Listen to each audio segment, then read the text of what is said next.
Voulez-vous contribuer à notre chaîne? C'est facile. Le lien pour devenir un soutien sur Patreon se trouve dans la description. Abonnez-vous à notre chaîne, aimez et partagez nos vidéos avec vos amis. Et n'oubliez pas de laisser votre commentaire. De cette façon, vous nous aidez beaucoup à diffuser la parole de Dieu.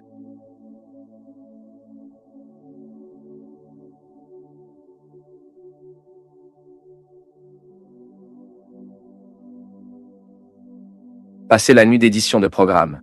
Parfois, le programme qui devra être répété, il passe la nuit à éditer ses œuvres. Cela fonctionne beaucoup. Si vous voyez cette équipe qui est ici, ce sont des travailleurs et n'ont pas beaucoup de temps. Mais vous les regardez, vous chercherez dans leur vie, les consacrer surtout. Trouverez toujours leur espace silencieux devant le Seigneur, cherchant la restauration de cette vie spirituelle qui descend si nous négligeons. Je vous ai dit ici une fois, et répétez à nouveau. Le fondateur de la congrégation des prêtres du Sacré-Cœur de Jésus, où j'ai été formé, Dieu merci, toute ma formation que je dois à la congrégation du Sacré-Cœur de Jésus, au Père Jean Lion d'Homme. Il a dit ainsi, Dieu ne peut rien faire avec nos œuvres si avant il n'a pas notre cœur. C'est ce dont je parle. Lorsque nous offrons à Dieu notre service et oublions de lui offrir le cœur, qui est la métaphore de toutes mes coulisses, Dieu ne sera pas en mesure de restaurer ce que j'offre à l'autre à travers mon travail. Et en peu de temps, je vais m'offrir. Et m'offrirai. Seulement moi, je porterai trop. Je serai fatigué. Par conséquent, n'ayez pas peur de présenter dans la dynamique de votre vie quotidienne l'espace de votre restauration intérieure. Cela peut durer 5, 10 minutes. Silence, prière, respiration profonde.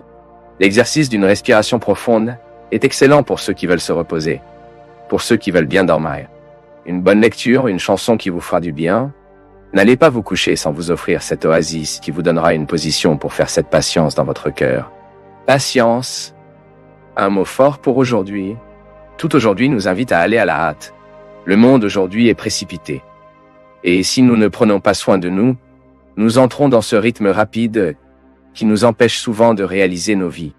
La semaine dernière, je voyageais avec ma mère, l'emmenais à Uberlandia, et à un moment donné, j'avais dormi, que j'étais très endormi. Je me suis réveillé, et je me suis assis à côté d'elle, et j'ai dit, Lady, je ne voulais pas dormir un peu, non? Et elle m'a dit comme ça, non, ce paysage est si beau. J'ai trouvé la réponse de ma mère très sage. Elle est la vérité. Plusieurs fois, nous n'apprécions pas le voyage parce que nous sommes occupés avec tant de choses que nous voulons même dormir un peu. Ce n'est pas un problème. Mais elle, face à la beauté du paysage qu'elle avait à l'extérieur du bus, elle préférait apprécier ce qui était le voyage. Et c'est intéressant parce que parfois, lorsque nous prenons la route, notre anxiété est d'arriver. C'est pourquoi nous accélérons parfois tant. Nous sommes à la hauteur de la vitesse autorisée, mettant en danger nos vies, à risque la vie de l'autre.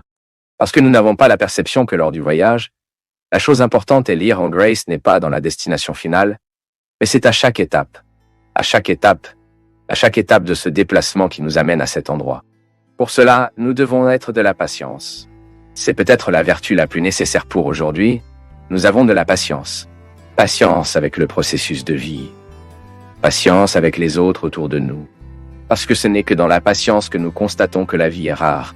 Cette vie rare, qu'elle doit être appréciée, pour être de bon goût, que cette vie mérite d'être vécue à chaque instant, à chaque étape, avec une grande intensité. Et parfois, nous nous fatiguons, non? Nous perdons la capacité d'avoir cette patience. Vous pouvez voir, lorsque nous sommes trop stressés, la première chose que nous perdons est la patience. Nous avons du mal à gérer le temps, nous avons du mal à faire face à l'attente, à des retards, nous voulons tout pour hier. Nous mettons notre âme à un rythme aussi rapide qui est si contraire. Mon peuple, nous devons prêter une attention particulière au rythme que nous donnons à notre âme. Plusieurs fois, nous faisons vivre notre âme dans un rythme qui suffoque, qui tue progressivement. Et qui impose ce rythme à l'âme? Le corps, parce que nous ne pouvons pas séparer les deux réalités. L'anthropologie chrétienne nous enseigne que le corps et l'âme doivent être combinés ensemble. Mais vous ne pouvez pas oublier qu'ils ont des besoins différents. Ce sont deux réalités qui ont besoin de choses différentes. Le corps a besoin d'activité physique, a besoin de nourriture, a besoin de repos, a besoin de connaissances. Ce n'est pas comment ça marche? Si vous prenez bien soin de la santé de votre corps, vous observerez le besoin de temps en temps lorsque vous vérifiez, passez un test sanguin. Examinez tout ce qui est le fonctionnement de votre corps, car vous voulez vivre, vous voulez avoir de la santé. Donc, pour avoir la santé, vous devez gérer les besoins du corps, vous devez comprendre le mécanisme du corps, comment il fonctionne, quels sont les besoins qu'il a. Le corps doit être hydraté. Nous ne pouvons donc pas oublier de boire de l'eau. Le corps a besoin d'hygiène, c'est pourquoi nous ne pouvons pas nous empêcher de nous baigner, de nous couper les cheveux, de nous couper les ongles. Le corps doit avoir une dynamique, il doit être disposé, pour ce que nous mettons une discipline de l'activité physique, afin que ce corps ne soit pas plus vieilli que l'âge que vous avez. Cela se produit également. Parfois, nous avons 50 ans. Mais à cause de la mauvaise vie que nous avons donnée au corps, que nous avons imposée au corps, nous avons peut-être déjà 70 ans dans la chair, mais pas en réalité. Le corps a donc des besoins que si nous n'observons pas, il entre bientôt un processus de faillite. Ensuite, cette belle vie que vous pourriez apprécier, vous n'aimez pas parce que vous avez négligé les besoins de votre corps. Ensuite, vous allez aux besoins de l'âme. Oh mon Dieu, en quoi les besoins de l'âme sont-ils différents? L'âme a besoin de prière. L'âme a besoin d'un silence. Bien sûr, c'est le corps qui fait ce silence pour que l'âme puisse se sentir. J'aime dire que quand le corps est silencieux, jusqu'à ce que l'âme commence à ressentir les avantages du corps pour se calmer et silencieux, il se passe un certain temps. Ce n'est pas immédiat. L'âme obtient un vol qu'à l'intérieur du corps parce que nous nous précipitons toujours. Nous donnons constamment au corps un rythme hallucinant. L'âme a donc du mal à se reposer. Et la prière, la vraie prière, est celle qui muait le corps. L'âme commence également à faire taire. Et puis elle commence à être sujette à Dieu. Elle commence à avoir la possibilité d'avoir une rencontre avec Dieu. Car en disciplinant son corps dans le silence, l'âme commence à entrer dans ce contexte de silence, d'immobilité, où nous aurons l'occasion d'entendre Dieu parler avec nous. L'âme a besoin de musique. Combien de fois êtes-vous arrivé fatigué à la maison, pris une douche, vous allongez sur votre lit? Mettez-vous une chanson qui vous a détendu, et avez-vous senti que votre âme a remercié cette affection que vous lui avez faite? C'est aussi la prière. Heureusement que nous avons ici les chansons qui nous font prier, ou j'aime dire, les chansons qui prient pour nous. Nous enregistrons tellement de CD, chaque année. Ici, dans la nouvelle chanson que vous avez une multitude, nous avons ici, oh, ma nouvelle œuvre, Dieu dans la cachette du verset. Toutes ces chansons composites, conçues et élaborées, enregistrées, pour que l'âme vive le plaisir que l'art peut apporter. Ce sont des chansons naturellement religieuses qui font que notre âme profite de cette tranquillité. Allah apprend à notre âme à être patient. La prière apprend à notre âme à être patient. Chez Cansan Nova, nous avons tellement de produits pour cela. Une conférence, un livre. Vous avez ici le disciple du livre à l'aube. Vous commencez à lire un livre qui a été préparé pour cela. Non seulement nous voulons vendre le travail que nous faisons. Non. La première raison ici, par hasard, ce travail ici peut aider. Aider ici la nouvelle chanson, aide mes œuvres, aide tant de gens. Mais le premier objectif que nous avons lorsque vous écrivez un livre, lorsque vous inventez une chanson, lorsque nous enregistrons un CD, est de fournir à ceux qui nous accompagnent, qui croient en notre travail, apprennent la patience dans cette âme. Nous avons donc une lecture qui nous rassure, qui nous enseigne les valeurs, qui se déplace dans notre tête, qui bouge notre façon de penser. Ensuite, vous réalisez ce mouvement naturel de Dieu, apportant cette patience qui est si fondamentale pour nous, d'avoir un équilibre pour faire face à la hâte de la vie. Parce que je vais vous dire quelque chose aujourd'hui, il est impressionnant de voir comment nous trouvons des gens qui détruisent leur vie parce qu'ils n'ont pas appris la patience. La hâte nous tue. Vous qui m'écoutez, je suis sûr que vous souffrez dans votre chair les conséquences de votre anxiété. L'anxiété tombe-t-elle malade? Le manque de patience nuit à votre relation avec les autres. Nous sommes trop agités. Nous vivons trop. Nous avons trop d'engagement. De l'immobilité de moins. Vous savez que moi, dans ma vie, comme je suis une personne qui a une vie très publique, je suis tout le temps qui trouve beaucoup de gens, je travaille beaucoup, j'ai beaucoup d'événements, je voyage tout le temps, je trouve beaucoup de gens. J'ai pris une règle pour moi. Quand j'arrive chez moi, il y a mon cloître. Parfois, je n'accepte pas l'invitation même à traverser la rue pour déjeuner chez mon voisin. Parce que je sais que mon âme a besoin de ce silence. J'ai besoin de mon silence et je pars juste quand je dois vraiment partir. Parce que j'ai trouvé que pour moi, pour vivre cette vie très publique, j'ai besoin d'avoir derrière les scènes. J'ai besoin que mon espace de vie soit consacré au silence, à l'immobilité, à la prière. Parce que dans cette ruée, je ne peux pas toujours l'être. Mais vous vous êtes déjà demandé si je venais chez moi et m'obligeais à une routine de vie sociale qui me retirerait pour dîner. Pour cela, pour une fête, je ne pouvais pas supporter la vie que j'ai.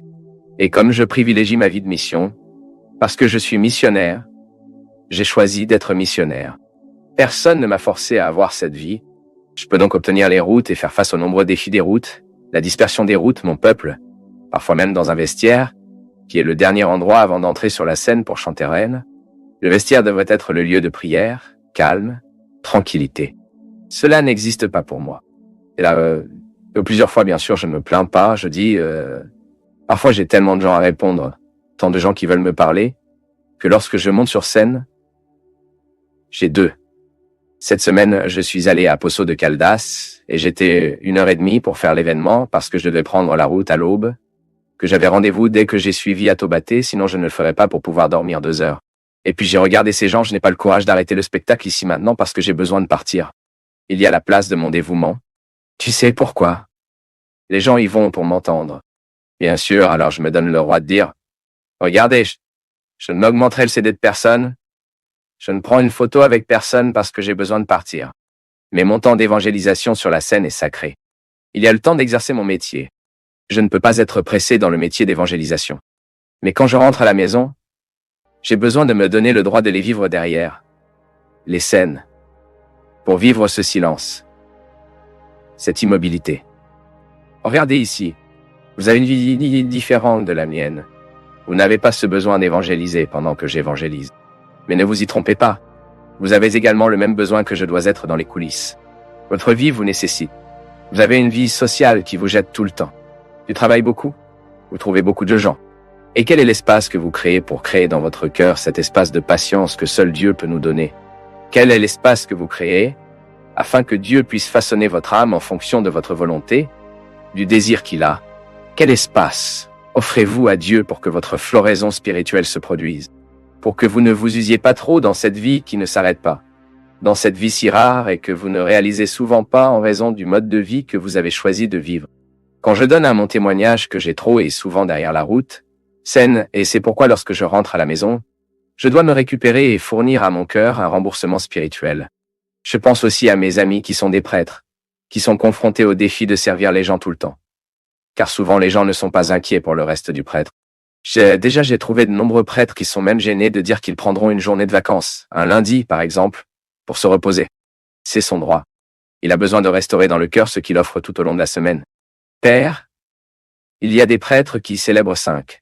C'est épuisant, mon peuple. La grâce de Dieu nous soutient.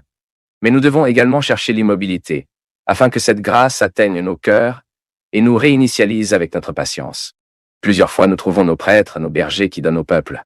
Ce n'est pas parce qu'ils sont mauvais, non. C'est parce qu'ils sont fatigués, ils sont excessivement chargés.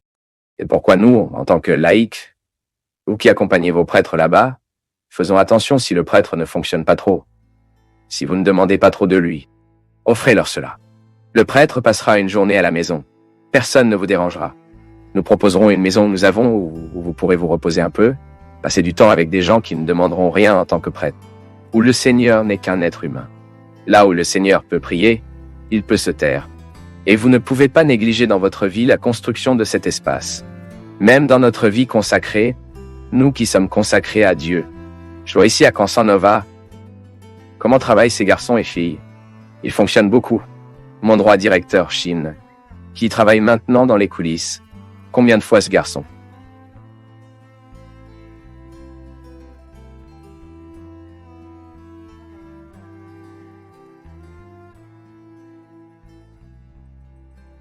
Pour nous du Path of Faith, c'est toujours une joie d'être avec vous en ce moment. Partagez vos perceptions sur le sujet d'aujourd'hui dans les commentaires, montrez votre soutien en aimant la vidéo et aidez à la partager en l'envoyant à vos amis. Abonnez-vous à la chaîne pour rester connecté avec nous et recevoir nos nouvelles vidéos.